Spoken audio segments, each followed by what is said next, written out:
Бір кездері Алтай тауларының етегіндегі кішкентай ауылда Айсұлу есімді жас қыз өмір сүрді. Ол мектепте үздік оқитын, өте ақылды әрі сезімтал болатын. Ауыл үлкендері оны ерекше жақсы көретін. Себебі Айсұлу әрқашан көмекке дайын, мейірімді қыз болатын. Бірақ бір күні оның әкесі кенеттен ауырып қайтыс болды. Осыдан кейін Айсұлудың өмірі қатты өзгерді. Анасы оған әкесінің бір үлкен құпиясы бар екенін айтты. Ол тірі кезінде ауылдың сыртын торлап, таудағы бір ескі үңгірге барып, бір құпияны күзететін. Айсұлу бұл әңгімеге мән бермей, әкесін еске алумен болды. Бірақ бір түнде ол әлде бір тылсым дыбысты естіп оянды. Дыбыс таудан шыққандай болды. Әрі қарай жалғасып үйге жақындағандай көрінді. Таңертең Айсұлу анасына бұл туралы айтпақ болды. Бірақ анасы таңертең мал жайлауға кетіп, ол жалғыз қалды. Үй ішінде мазасыздана жүріп, әкесінің қалдырған ескі қағаздарын қарап шықпақ болды. Бір бұрыштан тереңірек үңіліп, әкесінің көне күнделігін тауып алды. Күнделікте: бұл тылсым үңгірден ауылға қауіпті нәрсе шығып кетпеуін күзету біздің отбасымыздың міндеті. Қай күні де болса, бұл үңгірге кірген адам сыртқа қарай шыға алмайды. Алайда ауылдың амандығы үшін мен осы міндетті орындауға мәжбүрмін.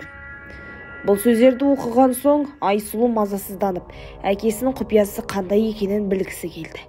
Сол түні таудағы әлгі тылсым дыбыс қайда естілді. Көзін жұмып жатса да Айсұлу ұйықтай алмады. Дыбыс жақындап келе жатқандай, тіпті өз бөлмесінен шығып, даладан естіле бастағандай сезілді. Ол таңертең ерте тұрып, батылдық жинап, тауға баруды шешті. Ескі үңгірге жеткенде ішінен суық жел соғып тұрды. Іштегі қараңғылық ерекше қою болатын. Ол бір сәтке қорқып кері қайтқысы келді. Бірақ әкесінің жазғанын оқып, оған көмек керек сияқты сезінді. Айсұлу үңгірдің ішіне енді. Үңгір ішінде бірнеше қадам жүріп өткен соң, артындағы жарық біртіндеп өшті. Айсұлу тұрып қалмай айғайлай бастады, бірақ ешкім жауап бермеді. Сол сәтте айналасында әлде бір сыбдыр естілді. Ол ішінен: бұл жай ғана жел шығар, деп өзін жұбатуға тырысты. Бірақ аяқ астынан үңгірдің түкпірінен біртүрлі жіңішке дауыстар естіліп, айналасына суық ызғар тарай бастады. Ол қорқыныштан қозғала алмай тұрып қалды. Кенеттен үңгір түбінен көне шамның әлсіз жарығы пайда болды. Сол шам жарығында қап-қара киінген, көздері қап-қара боп жанған бір сұлба жақындап келе жатты. Ол күбірлеп: менің аманатымды бозған кім? Деп әлсіз дауыспен сөйлеп, Айсұлудың жанына жетті.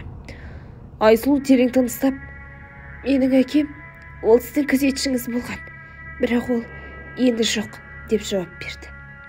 Әлгі сұлба оны үнсіз тыңдап, содан соң күбірлей бастады: бұл аманатты сақтау керек еді. Енді сен бұл құпияны сақтайсың. Сол сәтте Айсұлу еш қозғала алмай сұлбаның алдында тұрып қалды. Ол үңгірден қалай шығып кеткенін есіне түсіре алмады. Бірақ таңертең ауылына оралғанда ештеңе есінде қалмады. Бірақ осы оқиғадан кейін оның жүзі өзгеріп, түрі сұрланып кетті. Енді ол әр түні әлгі үңгірдің жанына көрінетін болды.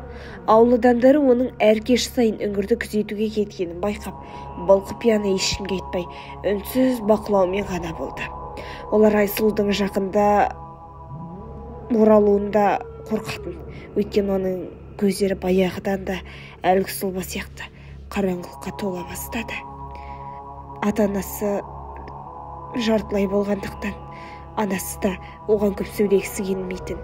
Әлде бір жүрегінде қорқыныш оған тіл қатуға жол бермейтін.